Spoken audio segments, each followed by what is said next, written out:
Buenos días, en la profundización de humanidades leímos un texto titulado Las mujeres y las novelas de Donald Sasson. Este relato está dirigido por Laura Saldarriaga, Valentina Pérez, Miguel Restrepo y mi persona Tatiana Becerra. Donald Sasson era un profesor de historia e investigador. Visitaba muchas universidades e instituciones y sus obras han sido traducidas a más de 12 idiomas, entre ellos el español. Bueno, se contaba que en aquella época toda persona que realizaba algún escrito o relato lo hacía porque necesitaba de alguna ayuda económica, tanto personal como familiar. Y por ende, los más beneficiados eran los que tenían dinero o los que habían estudiado otras cosas o que también tuvieran algún lazo familiar que los hiciera de suma importancia. Esto los hacía ganar mucho prestigio y mucha más fama.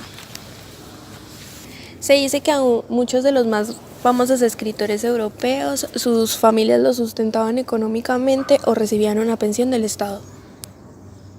Bueno, en el siglo XIX, la mayoría de los escritores que producían libros eran de clase social media y de las filas de desclasados de la aristocracia. Hubo muchas excepciones, como la condesa de Seguro, quien fue probablemente la que vendió más copias de su novela.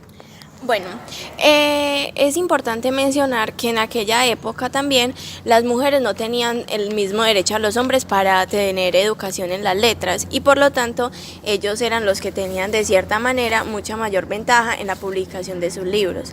Ellos también beneficiaban demasiado a las editoriales que más adelante las vamos a mencionar en diversos casos.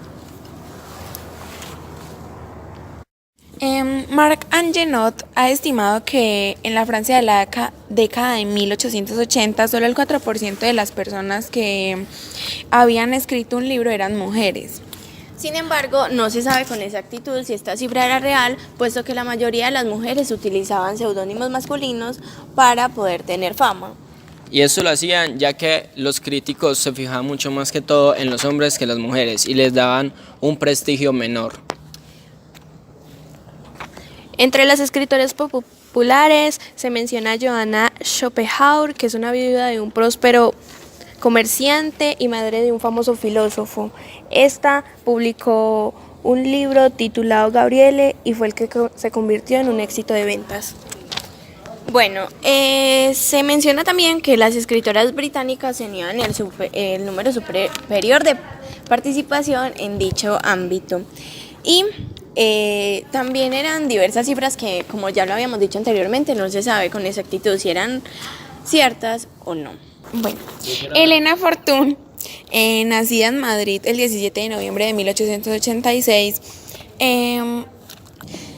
escribió varias obras como las siguientes: Celia en el colegio, Celia novelista, Celia en el mundo, Celia madrecita y Cuchifirtín, entre otras. Bueno, en aquella época toda mujer, o bueno, no toda, se supone que la mayoría que escribía era porque había pasado algún trauma o porque en su vida había tenido alguna dificultad y por ende decidían plasmar los hechos que más las habían perjudicado en letras y en papel. Entre las escritoras populares era frecuente la presencia de damas que habían pasado por épocas difíciles y para las que el hecho de dedicarse a escribir resultaba más fácil y menos humillante que al iniciar un negocio.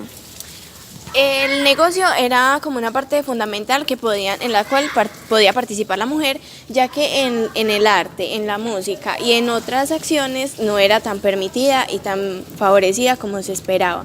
Sin embargo, a muchas les daba miedo y algunas que lo intentaban solamente fracasaban. Se les enseñaba piano, pero a su vez no se les dejaba presentarse en auditorios o en escenarios, ya que simplemente podían tocar en reuniones familiares o dentro de la casa, sí.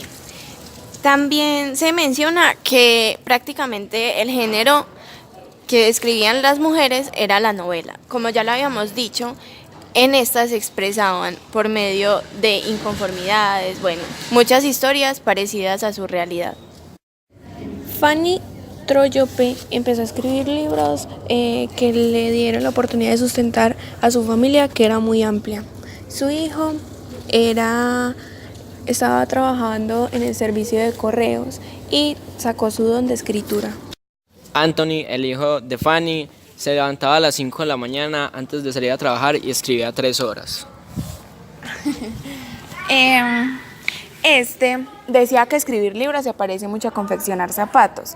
Sentarse ante un escritorio no difiere de ser el pasante de un abogado. Además, apenas terminara de copiar un libro, no esperaba sino seguía con otro. Y eso le daba la oportunidad de presentar al menos un total de 3 novelas. Este no solo hacía dinero con sus nuevas novelas, sino que los otros escritores se beneficiaban de aquellas, porque eran muy completas. Y es aquí donde vamos a hacer como énfasis en las editoriales, porque juegan un papel muy fundamental en dicha etapa de de la historia.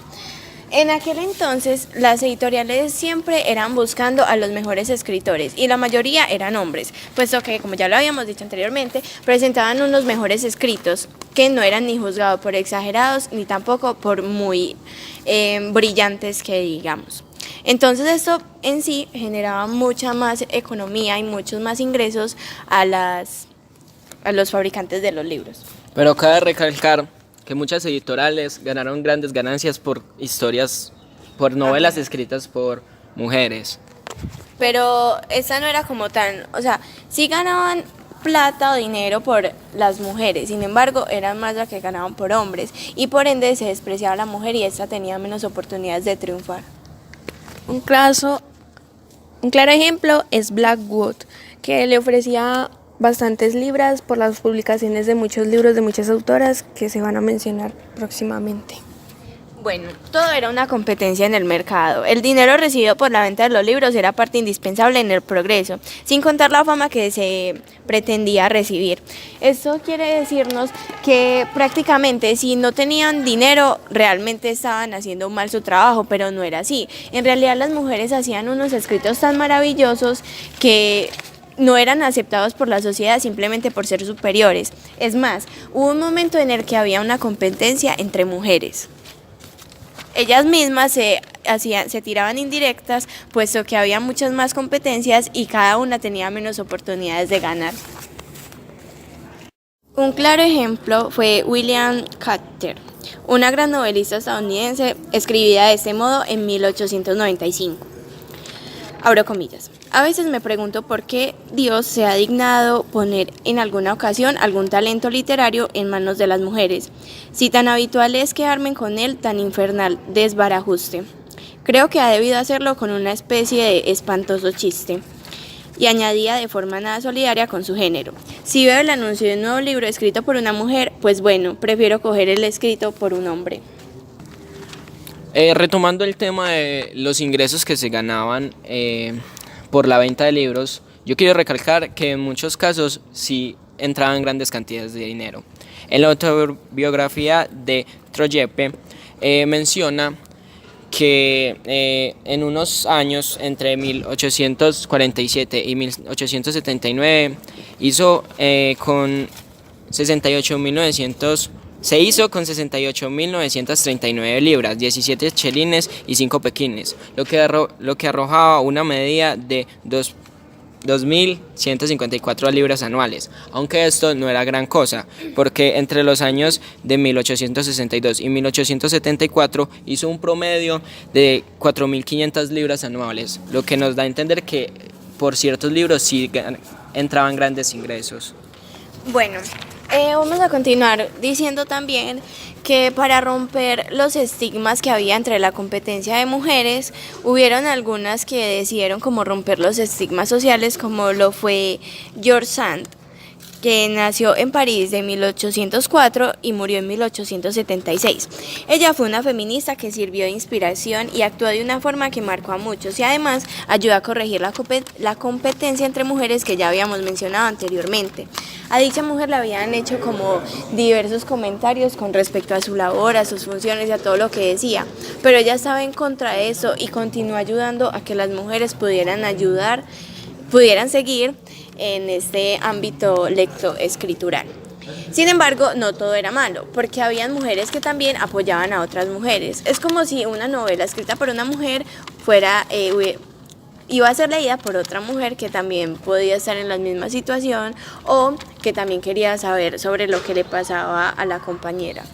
La sociedad siempre juzgaba los escritos de las mujeres, ya que ésta consideraba que simplemente podían escribir sobre experiencias sexuales, los sentimientos o para hacer quedar mal al hombre.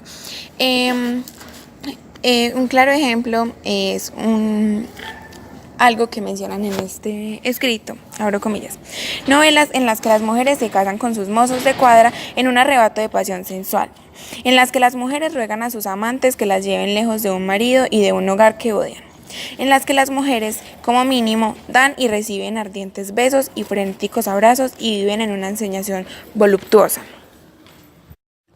White Collins era el autor de dichas críticas en la que denigraba tanto a la mujer. Pero eso fue así hasta abril de 1866, en el que Miss Marjoribanks, libro de Oliphant, logró publicar 3 volúmenes más y superó totalmente la cantidad de ingresos que había hecho Collins con su último libro. Bueno, la competencia o la situación de la mujer era tan difícil en aquellos momentos que hubo una mujer llamada Ouido, o no recuerdo muy bien el nombre, pero escribió un texto del cual ella no recibió nunca ningún tipo de fama. Porque, a ver, las editoriales ganaban dinero a costa de ella y fueron bastantes. Se hicieron varias interpretaciones teatrales y después de muerta, aquella obra seguía cobrando mucho éxito. Sin embargo, a ella nunca le llegó nada de fortuna y tampoco se le reconocieron como aquellas letras tan importantes y que habían marcado la vida de muchos personajes. Entonces, es una situación muy lamentable que se... Las mujeres hacían notables incursiones en el campo de la producción literaria, incluso en el de no ficción, y de hecho penetraron incluso en el insólito ámbito de las memorias militares.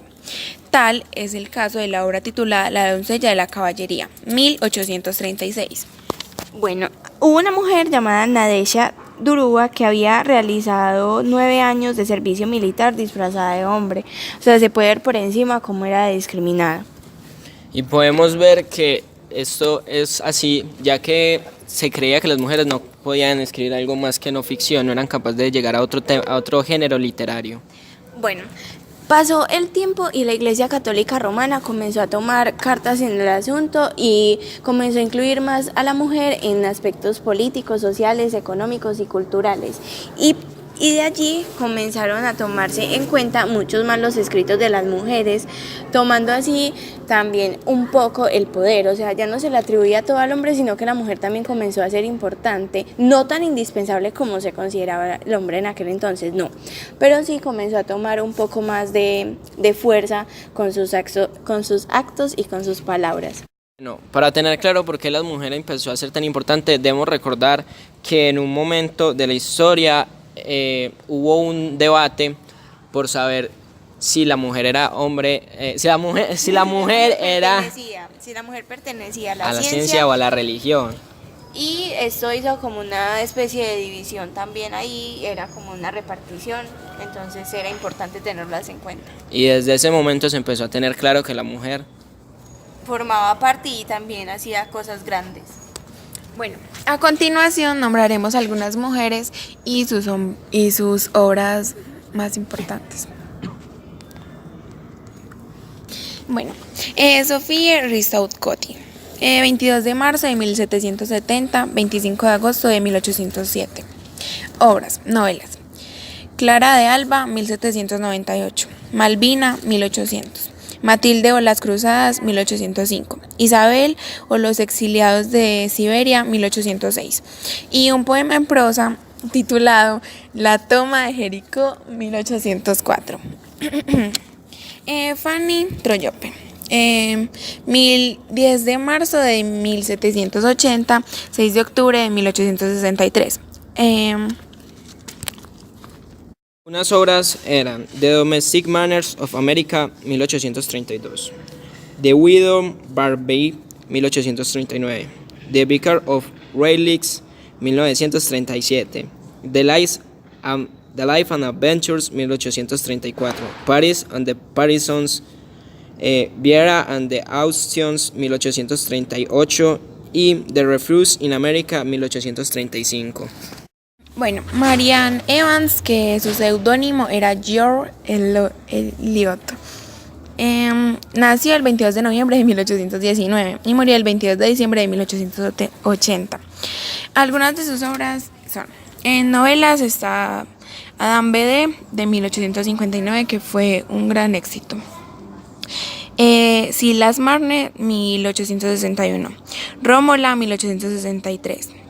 Daniel Derona, 1876. Y en poesía está Arión, 1874. Armgard, 1871. Sigue Margaret Oliphant, escritora prolífica. Esta nació el 4 de abril de 1828 y murió el 25 de junio de 1897. Algunas de sus obras son Adam Grant, Magdalene Helfou, Light Sleep, The Lord of North, Miss Marjorins, Salem Chapel, The Perpetual Wait, The Rector, Doctor Family, Madonna Mary. Bueno, Georgia Sand, su seudónimo es Diamantine, y nació en París el 1 de julio de 1804 y murió el 8 de junio de 1876.